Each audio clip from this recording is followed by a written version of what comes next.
안녕하세요. 오리엔트 지역에서 최초로 문명이 발생하다 시작하겠습니다. 개념 문제 1번. 내용이 옳으면 동그라미표, 틀리면 X표를 하시오. 1번. 세계 최초의 문명은 기원전 3500년경에 시작된 메소포타미아 문명이 맞습니다. 두 번째 문제. 메소포타미아 문명에서는 피라미드를 지어 수호신을 숭배했다. 맞나요? 아니죠. 메소포타미아 문명이 아니라 이집트 문명이었어요. 그래서 X입니다. 세 번째, 이집트 문명에서는 영혼 불멸과 사후세계를 믿어서 사자의 설을 제작했다. 그렇죠. 이집트 문명에서는 폐쇄적인 지형으로 인해서 영혼 불멸 사상이 발달했다고 했습니다. 네 번째, 인도 문명은 메소포타미아 문명과 활발하게 교역했다. 그렇죠. 그 증거가 되는 것이 인장이었습니다. 다섯 번째, 중국 문명의 상왕조는 철기를 사용하였다. 아닙니다. 바로 청동기를 사용했죠. 모든 문명에서는 청동기를 주로 사용했다는 공통점이 있습니다. 그럼 두 번째로 넘어갈게요. 두 번째, 옳은 내용의 동그라미 표를 하시오. 첫째, 바빌로니아 왕국은 이것을 사용한 히타이트인에게 멸망했다. 청동기를 사용했던 바빌로니아 왕국은 철제 무기를 사용한 히타이트인에게 멸망했습니다. 두 번째, 인도에 진출한 아리아인은 원주민을 지배하기 위해 카스트 제도를 만들었죠. 그 외에도 브라만교를 만들었습니다. 네 번째, 나일강 유역의 이집트 지역에서는 폐쇄적인 지형으로 오랫동안 통일 왕국이 유지되었다. 네 번째, 중국 문명의 주 왕조는 천명 사상을 통해 건국을 정당화하였습니다. 영혼불멸 사상은 이집트에서 발전한 사상이었습니다. 이번엔 연습 문제 풀어볼게요. 1번, 교사의 질문에 대해 바르게 대답한 학생들은 교사가 문명이 발생한 시기에 이 지역의 공통점은 무엇이 있을까요? 라고 질문을 했네요. 1번, 민지, 청동 무기를 사용하였어요. 그렇죠. 이 시기에는 모두 청동기를 사용했다는 공통점이 있습니다. 2번, 한이는 통치와 교역을 위해 그림 문자를 사용하였다고 했습니다. 그림 문자를 사용했던 지역은 어떤 지역이 있었나요? 그렇죠. 인도 문명과 이집트 문명이 있었어요. 3번, 다니엘은 비옥한 큰 강 유역의 도시가 형성되었어요 라고 했습니다. 그렇죠. 모두 공통점으로 큰 강 유역에 문명이 형성되었다는 공통점이 있어요. 4번, 해리는 사람들이 동굴과 바위 그늘에 거주했어요 라고 했습니다.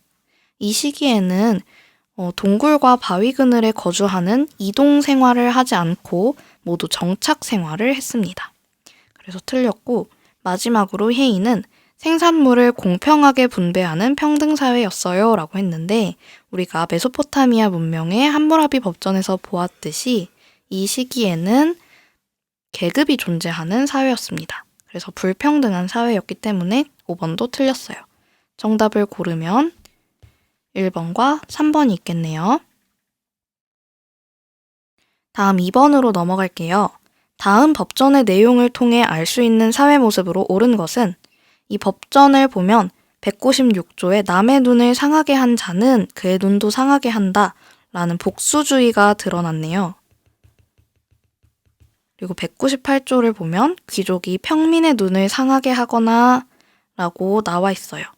205조에는 노예가 귀족의 뺨을 때렸으면 하고 나와 있는데 198조에 비해서 205조의 조항이 더욱 가혹하다는 점을 확인할 수 있습니다. 우리는 이것을 차별적으로 법이 적용되었다라고 배웠어요. 이러한 법전은 바로 함무라비 법전이었죠. 함무라비 법전의 내용을 통해 알 수 있는 사회 모습으로 옳은 것을 한번 골라볼게요. 1번, 사제 계급은 브라만에 속하였다. 브라만이라는 내용은 없었죠. 그리고 브라만이 나타난 지역은 인도 문명이었습니다. 두 번째, 신분에 따라 형벌이 다른 엄격한 신분제 사회였다. 우리 방금 보았던 198조와 205조를 통해서 알 수 있었습니다. 그래서 답은 2번입니다. 나머지 문항도 한번 살펴볼게요. 3번, 혈연 관계를 바탕으로 한 봉건제가 시행되었다. 그런 말이 나와 있지는 않지만 여기 주나라의 봉건제였어요. 네 번째, 간석기를 제작해 사용하였다. 이것은 신석기 시대입니다. 마지막 다섯 번째, 나일강이 주기적 범람으로 인해 측량술이 발달하였다. 나일강은 이집트 문명에 있었던 강이었죠. 자, 3번으로 넘어갈게요. 3번, 밑줄 친 문명에 대한 설명으로 옳은 것은 먼저 문명 배웠던 거 정리 한 번만 할게요. 첫 번째, 메소포타미아 문명, 두 번째, 이집트 문명, 세 번째, 인도 문명, 네 번째, 중국 문명, 이렇게 네 가지 배웠어요. 그럼 이 네 가지 문명을 고민하면서 읽어봅시다. 자, 잘 지내니? 삼촌은 지금 인더스강 옆에 숙소에 머물고 있단다. 인더스강이라는 첫 번째 힌트가 나왔네요. 두 번째, 어제는 모헨조다로 유적에 다녀왔어. 모헨조다로, 하라파. 기억하고 있나요? 네. 그리고 그 옛날에 이런 계획 도시를 만들 수 있는 기술을 가지고 있었다니 하면서 계획 도시라는 세 번째 힌트가 나와 있었어요.